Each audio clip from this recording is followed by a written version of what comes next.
And then that last 20, what do we do with that, Chris? How about buy some alternative commodities? Buy a little gold. Yeah. Mm-hmm. Yeah. If the crypto and the cash don't work out, you know what it'll still be worth? A little gold,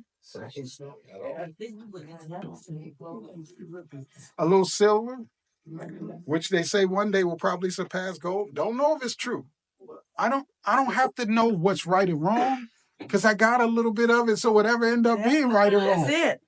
See, I'm teaching you how to be smart without having to be smart. If they give you two choices, buy both. And that way, whichever one turn out to be right, you look smart.